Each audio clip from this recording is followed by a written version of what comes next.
Oke, mari kita bahas fenomena yang satu ini. Gimana ceritanya si manusia salju Mixue ini bisa tiba-tiba ada di mana-mana? Ternyata, di balik semua itu, ada sebuah strategi yang, wah, brilian sekaligus brutal. Kalian pasti ngerasain juga kan, ini udah kayak bukan halusinasi lagi. Kehadirannya tuh masis banget, kadang sampai nggak masuk akal. Kita keluar dari satu gerai mixu, nyebrang jalan sedikit, ketemu lagi gerai yang sama. Nah ini yang bikin kita bertanya-tanya. Logikanya kan gitu ya. Kalau buka toko dempetan, bukannya malah saling makan pelanggan? Buat merek lain, jaga jarak antar toko itu udah kayak aturan wajib. Tapi buat Mixu, aturan itu kayaknya nggak berlaku. Nah, disinilah kita akan bongkar kenapa cara aneh ini justru jadi kunci kekuatan mereka. Strategi utama mereka itu punya nama keren, land grab. Kalau diartikan langsung, ya perebutan lahan. Dan ini bukan lagi soal jualan es krim, tapi soal menguasai dan mengepung satu wilayah secara total. Jadi kalau kalian lihat gerai Mixue dempet-dempetan, itu bukan karena salah perencanaan. Sama sekali bukan. Itu disengaja. Itu adalah taktik buat mengintimidasi pasar. Tujuannya biar nggak ada lagi tempat kosong buat pesaing lain masuk. Semua lahan potensial, mereka sikat duluan. Dan skala perebutan lahan ini gila banget. 36.000 gerai. Coba bayangin, angka ini bukan cuma statistik biasa. Ini adalah bukti nyata dominasi fisik mereka yang luar biasa masif. Nah, coba kita lihat grafiknya. Kecepatan ekspansi mereka itu benar-benar nggak ada tandingannya. Pertumbuhan Mixue itu jauh meninggalkan raksasa global yang udah lama ada kayak Starbucks dan Subway. Pertumbuhannya itu meledak, eksponensial. Terus kok bisa mereka masuk sampai ke kota-kota kecil, bahkan sampai ke desa-desa? Rahasianya adalah mereka paham banget siapa target pasar mereka. Mereka nggak ngejar kaum elit, target mereka itu ya kita-kita ini. Masa yang butuh jajanan cepat, enak, dan yang paling penting, harganya masuk akal banget. Oke, sekarang kita masuk ke bagian yang paling penting.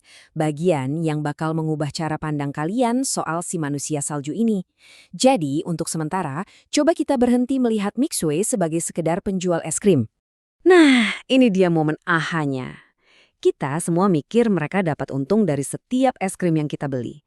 Padahal kenyataannya, Mixoy itu adalah perusahaan supply chain raksasa yang menyamar jadi toko es krim. Jadi, poin intinya di sini.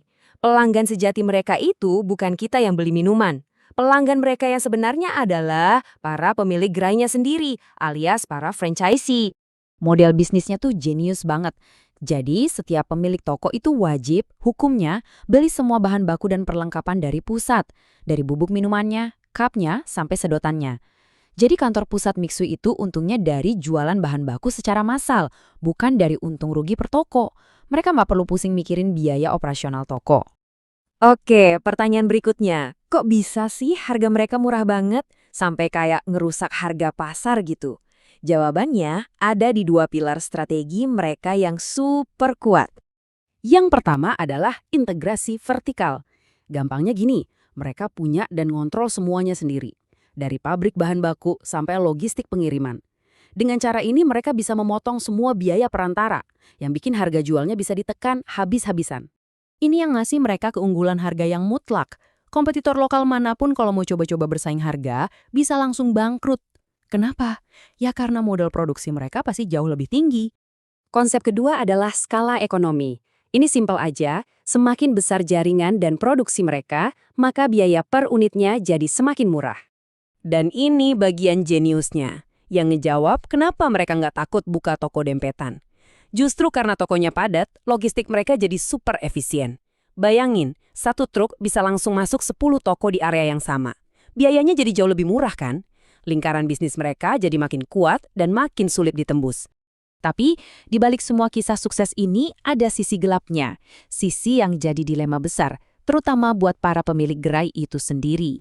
Strategi perebutan lahan yang agresif ini menciptakan risiko yang namanya kanibalisasi pasar. Artinya, toko Mixu yang baru memakan pelanggan dari toko Mixu yang lama yang ada di dekatnya. Buat kantor pusat sih mungkin nggak masalah, tapi buat pemilik toko individu, ini bisa jadi bencana. Biar kebayang, coba kita lihat skenario di tabel ini. Sebelum ada toko baru di seberang jalan, mungkin toko kamu bisa layanin 200 pelanggan sehari, margin untungnya 15%. Begitu ada toko baru buka, pelanggan kamu anjlok jadi 120 dan margin keuntungan kamu langsung tergerus tinggal 5%. Itulah dampak langsung dari kanibalisasi. Dampaknya jadi jelas banget kan?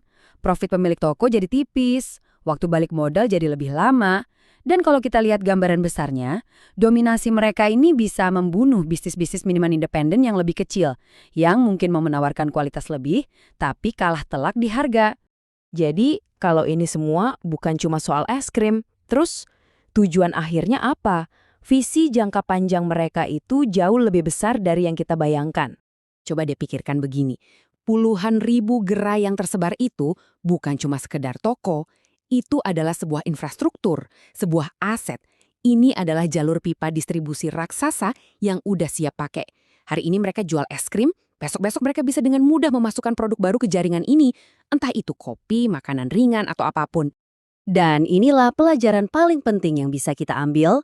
Di era digital ini, Mixu membuktikan bahwa menguasai akses fisik ke pelanggan, menguasai jalanan, adalah benteng pertahanan bisnis yang paling kuat.